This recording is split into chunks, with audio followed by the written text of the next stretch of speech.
ቀጣዩ የአማራ ክልል ፕሬዝዳንት ትሆናለህ የተባለው አቶ ይርጋ ሲሳይና የአማራ ቀንደኛ ጠላት የአገው ሸንጎ አቀንቃኙ አቶ ሰማ ጥሩነህ አዲስና አጥፊ እቅድን ይዘው በባህር ዳር ገዳይ ቡድን አቋቁመው እንቅስቃሴ መጀመራቸው ታውቋል። ጽናት ክፍለ ጦር የጠላት ዙ 23 የወደመበትና ተኳሹ ሙሉ ለሙሉ እርምጃ በተወሰደበት ተጋድሎ ድል ቀንቶታል። በጎጃም ግንባር ህዝቡ ከፋኖ ጋራ በነቄስ በመውጣት የአገዛዙን ኃይል ድባቅ እንዲመታ አድርጓል። የጠላት ኃይል ያልጠበቀው ኪሳራ አስተናግዷል። በዝርዝር ተሰናድቷል።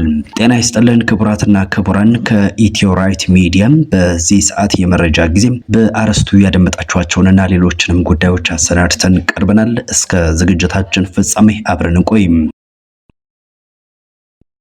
በጎጃም ግንባር ህዝቡ ከፋኖ ጋራ በነቄስ በመውጣት የአገዛዙ ኃይል ድባቅ እንዲመታ አድርጓል። የጠላት ኃይል ያልጠበቀውን ኪሳራ አስተናግዷል። ለተከታታይ ቀናት ከደንበጫ ከፈረስ ቤትና ከአጀኔ በመነሳትም የገሊላ ህዝብን ለመዝረፍና ለማውደም የተንቀሳቀሰው የብርሃኑ ጁላ ሰራዊት በ109ኛ ኮር 201ኛ ጥምረት አይቀጡ ቅጣት ተቀጥቶ ተመልሷል። ከ3 ቀን በላይ በፈጀው እልህ አስጨራሽ ውጊያም በርካታ ጠላትን መደምሰስ ሲቻል ቀሪውን ማቁሰል ተችሏል። በአውደ ውጊያው አዋጊዎችና የቡድን መሳሪያ ተኳሾች መደምሰሳቸውን ለማረጋገጥ ተችሏል። በዚህ የተበሳጨውና የአማራን ህዝብ ማጥፋት ዓላማዬ ብሎ የያዘው የብልጽግና ስርዓት የነጋዴዎችን የገበሬዎችንና የገሊላ ነዋሪዎችን ቤትና ሆቴል የሚንቀሳቀሱበትን ሞተር አቃጥሏል፣ ዘርፏል፣ አውድሟልም ተብሏል። በዚህ የተናደደው ማህበረሰብ በነቂስ በመውጣት ፊት ለፊት ከፋኖ ጋራ በመግጠም ከቀጠናው ለቆ እንዲሄድ ማድረግ ችሏል። በሌላ መረጃ ጽናት ክፍለ ጦር የጠላት ዙ 23 የወደመበትና ተኳሾቹ ሙሉ ለሙሉ እርምጃ በተወሰደበት ተጋድሎ ድል እንደቀነው አስታውቋል። ዙ 23ቱ የአገዛዙ መሳሪያ የወደመ ሲሆን ተኳሾችም ተሸኝተዋል። በድል ታጅቦ ተጠናክሮ በቀጠለው የደጋው መብረቅ ኮር ተጋድሎ ጽናት ክፍለ ጦር ዙ 23ቱን በዲሽቃ በመውደምና እውክታ እንዲገጥመው ብሎም ከውጊያ ሜዳ እንዲወጣ በማድረግ በተጨማሪም ተኳሾቹን ሙሉ ለሙሉ በመምታት እንዲሁም በርካታ እግረኛ ሰራዊቱን ሙትና ቆስለኛ በማድረግ ታላቅ ድል አስመዝግበዋል። ታህሳስ 10 2018 ከዚህ መልስ እስከ ግሸን ከደላንታ ወረዳ እስከ ተሪ ጠላት አድማሱን አስፍቶ ከጽናት ክፍለ ጦር አናብስቶች ጋር ግጥሚያ አድርጎ የዋለ ሲሆን የአማራ ህዝብ የቁርጥ ቀን ልጆች የሆኑት ፋኖዎቹ የፋሽስቱን ዙ 23 በዱሽቃ በመምታት እውቅታ እንዲገጥመው ያደረጉ ሲሆን ቁጥራቸው በውል ያልታወቁ የፋሽስቱ ሰራዊት አባላት ሙትና ቁስለኛ ሆነዋል። ቀጣዩ የአማራ ክልል ፕሬዝዳንት ትሆናለህ የተባለው አቶ ይርጋ ሲሳይና የአማራ ቀንደኛ ጠላትም የአገው ሸንጎ አቀንቃኙ ሰማ ጥሩነህ አዲስና አጥፊ እቅድን ይዘው በባህር ዳር ገዳይ ቡድን አቋቁመው እንቅስቃሴ መጀመራቸው ተነግሯል።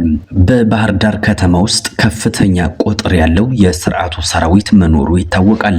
በብርሃኑ ጁላ የሚመራው ወራሪ ሰራዊት በኮሚሽነር ደስዬ ደጀን የሚመራው የክልሉ የጸጥታ ክፍል ተብዬም አድማ በተና ሚሊሻና ፖሊስ እንዲሁም በደስዬ በሌሎችም ምስለኔዎች የሚመራው ሰላምና ደህንነት ቢሮ በአሁኑ ወቅት ከሞትና ኮብለላ የቀራቸውን ጥቂት ኃይል አሟጦም የፋኖን ትግል ለመግታትና ለመቋቋም ሙከራ እያደረጉ ናቸው።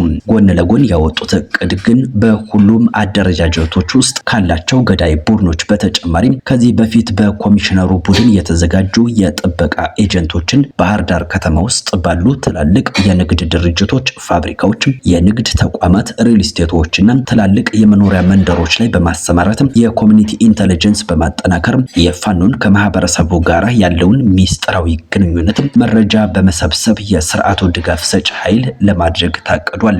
በዚህ እቅድ ውስጥ ሚሊሻና አድማ በተና ውስጥ ልዩ ተልዕኮ የሚሰጣቸው ጥቂት ወታደሮች ወደ የጥበቃ ኤጀንቶች ሄደው የተቀላቀሉ ሲሆን ወደሚመደቡበት ማንኛውም ማህበረሰብ ውስጥ ተመሳስሎ የፋኖን የከተማ እንቅስቃሴ መረጃ እየሰበሰቡ ፋኖ በከተማ ያለውን ሴል ሲያውቁና ሲያገኙ ከአድማ ብተናና ከብርሃኑ ጁላ ሰራዊት ጋር በመሆን እርምጃ ለማስወሰድ የተዘጋጀ ነው ተብሏል። በባህር ዳር ከተማ ማህበረሰብ ውስጥ የጥበቃ ኤጀንሲዎች ተመራጭ እንዲሆኑ ለማድረግ ሆነ ተብሎ በሰላምና ደህንነት ቢሮ በአድማ ብተና ፈጻሚነት የተዘጋጀ ሰው የህፃናት፣ የሴቶች፣ የንብረት እገታም አፈናዎች የተሰላቸው የነጋዴውና መካከለኛ ኑሮ ኗሪው የማህበረሰብ ክፍል እንዲማረር ካደረጉ በኋላ የጥበቃ ኤጀንሲዎች እንዲመደቡላቸው ያደርጋሉ። በመቀጠልም የራሳቸውን ገዳይ ቡድኖችና መረጃዎችን ለማሰማራት መሆኑ ታውቋል። በዚህ እንቅስቃሴና እቅድ ውስጥ ስርዓቱ ባህር ዳር ከተማ ላይ ብቻ ለጊዜው ያቀደው እንጂ በሌሎች ትላልቅ የአማራ ከተሞች ተሞክሮውን ለመተግበር የወደፊት እቅድ ተደርጓል የተባለው አካሄዱን የመረጠበት ምክንያት ፋኖ የከተማ ሴሉን በማሳደጉና በከተሞች ሰርጎ ገብቶ የሚፈጽማቸው ኦፕሬሽኖችን ለመግታት በየቦታው የራሱን የመንግስት ሴልም ለማስቀመጥ እንደሆነ ታውቋል። በቅርቡ በፋኖ በኩል የተዋቀረው ቀኝ የተሰኘው አነፍናፊ ቡድንም የዚህ ስጋት መሆኑ ታውቋል። በባህር ዳር ከተማ ዙሪያ የሚገኙት የባህር ዳር ብርጌድ ሻለቃዎች እንደ ደጉ በላይ ሻለቃ፣ ጊዮን ሻለቃ፣ አራራት ሻለቃ፣ አሳምነው ሻለቃና አራራት ሻለቃ ወደ ከተማው ሰርገው በመግባት የስርዓቱ ሎሌና ባንዳዎችን አንጠልጥለው በመውሰዳቸው አሁን በጥበቃ ኤጀንሲ ስም የመንግስት ኃይል በማስቀመጥ ፋኖ ጥበቃ ናቸው ብሎ ተዘናግቶ ኦፕሬሽን በሚያከናውንበት ወቅት መረጃ በመስጠትና ከጀርባ ጭምር በመውጋት ከተማ ውስጥ የሚደረገውን ኦፕሬሽን ስኬታማ እንዳይሆን የታቀደ አዲስ እቅድ ነው ተብሏል። ለባህር ዳር ከተማ ነዋሪዎች የምናስተላልፈው መልእክት የኦፕሬሽኖች ባንዳና የስርዓቱ አዳሪዎች ላይ እርምጃ ሲወስድና ታቅደው ሲወሰዱ ጥቂቶች ተመልክታችኋል። ይሁን እንጂ ከዚህ በተቃራኒ እገታም አፍኖ በገንዘብ መደራደር በከተማው የሚፈጸም ሆነ ተብሎ የስርዓቱ አፋኝና ዘራፊ ቡድን መሆኑን በጥቂቱም ቢሆን የምትረዱት ሀቅ ነው። ስለሆነም አገዛዙ አሁን ተቋማትን በስውር ለማስጠበቅ የጥበቃ ሽፋን ኤጀንሲን አመጣሁ እያለ በአካባቢው የሚወተውተው ሁሉ ከጀርባው የተሸከመው የስርዓቱ ተልዕኮ መሆኑን ቀድማችሁ እንድታውቁትና በአጠቃላይ የጥበቃ ኤጀንሲዎች በማን እንደሚዘወሩ ሴራቸውን ልትገነዘቡ ይገባል ተብሏል። ይህንን የአገዛዙን ተንኮልና ሴራ እያወቅም የአገዛዙን ሴራ በጥበቃ ኤጀንሲ ስምና ሽፋን የተቋማት የጥበቃ ኤጀንሲ ይመደብልን ብሎ የሚያስተባብርና የሚንቀሳቀስ ግለሰብም ሆነ ድርጅት በየአካባቢው የሚንቀሳቀሰውን የፋኖ ኃይል ለማስጠቃትም ከአገዛዙ ጋር ተባብሮና ተናቦ እየሰራ እንደሆነ በውስጥ አርበኞች መረጃ ደርሶናል ብሏል። ፋኖም በዚህ መሰረት የአገዛዙ ተባባሪ በመሆንም ሆነ ሴራውን ባለማወቅ የትኛውንም የጥበቃ ኤጀንሲ አዲስ ቅጥር የምትፈጽሙ ድርጅቶች፣ የንግድ ተቋማት፣ ፋብሪካዎች፣ ሪል ስቴቶች በአጽንኦት የምናስተላልፈው መልእክት በአዲስ የቅጥር ውል የቀጠራችሁትን የጥበቃ ኤጀንሲ አባል ከአገዛዙ ጋራ በማበር ለሚፈጽመው ማንኛውም ጸረ ፋኖ እንቅስቃሴና አገዛዙ ላወቀው አዲስ የፋኖ ጥበቃ ሙሉ ኃላፊነቱን የምትወስዱት ይሆናል ብሏል።